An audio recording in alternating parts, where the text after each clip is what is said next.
Mostly sunny and 74 in San Antonio. News headlines coming up at 11:20 on 550 KTSA. Karen Klaus, good morning to you. Hi, Jack. Good morning to you. Gang of four, say good morning to our good morning. news anchoress, How are you? Karen Klaus.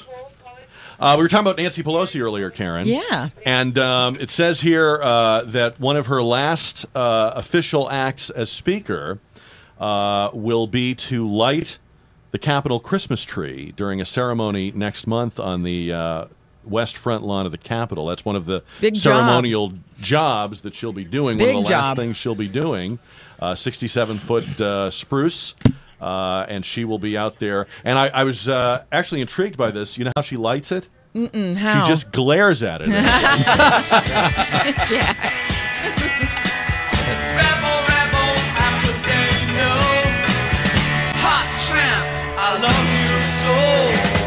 Jack Riccardi, 10 till 1, 550 KTSA. Gang of four is on the radio today. State Representative-elect Lyle Larson and Elaine Wolff and Joe Reinagel. You were just telling us you had a Nancy Pelosi encounter? Yeah, at Balthazar in New York, and she has a whole entourage that is with her, obviously, right? And somebody who goes ahead of her to the restroom and comes back. So. By the way, she took a lot of flack for flying these military jets and so forth, and Boehner has said, I'll be flying commercially. I wonder how long that'll last. I give that till Valentine's Day. Yeah, when he gets patted down. The first time he gets a grope, he might not. You know, he is. I will say, I don't know whether she was abusing the privileges or not. People say she was. The speaker is second in line to the presidency. If you're in line, I think that it makes. Maybe you shouldn't be, standing in line at the U.S. Air Desk in Detroit. I don't know. Just a thought. All right. A DNA test on a single hair has now cast doubt on the guilt of a man who was executed here in Texas in December of 2000 for a liquor store robbery and murder. And the story has come to national prominence because the final sort of appeals and the execution took place in December of 2000, right as then Governor Bush was waiting for the recount and the Supreme Court decision that ultimately made him president. Remember, he had the disputed election. So what they're saying now is that a guy named Claude Jones, a career criminal, who always denied that he did this, was accused of and convicted of killing a liquor store owner in a robbery. He was killed by lethal injection December 7th, 2000.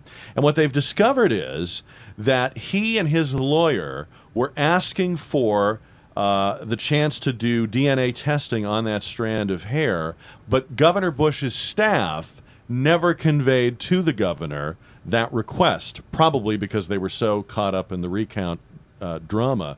And even the leader, the founder of the Innocence Project, which is the big anti-death penalty movement, Barry Scheck, says he firmly believes Governor Bush would have given the guy a 30-day reprieve had it been brought to his attention, because Bush had a record of usually granting those reprieves when there were evidentiary questions.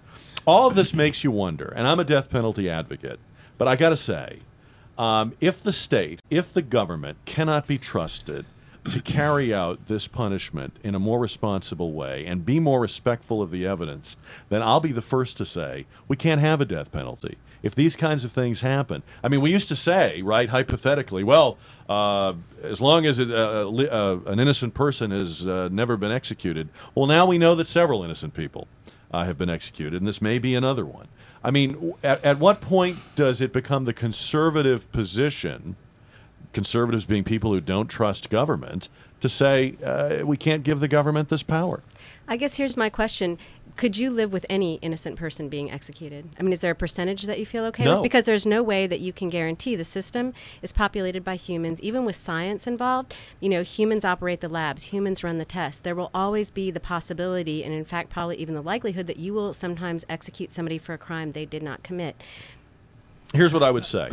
I want the person who is given the death penalty to have the full benefit of whatever the current science and DNA, et cetera, is at that time. Now, I don't want us to go and say, let's look at cases from 20 years ago and run today's evidence, because obviously, there'll be progress.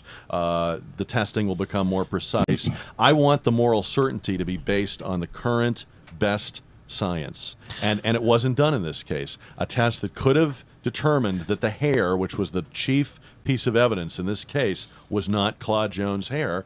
That wasn't done. The Cameron Todd Willingham case, though, is another great example. We don't know if he set that house fire that killed his children, but it looks like he didn't. It looks like what the best science was at the time was wholly inadequate to make that judgment, and yet many people were convicted. He was put to death based on the best science at the time.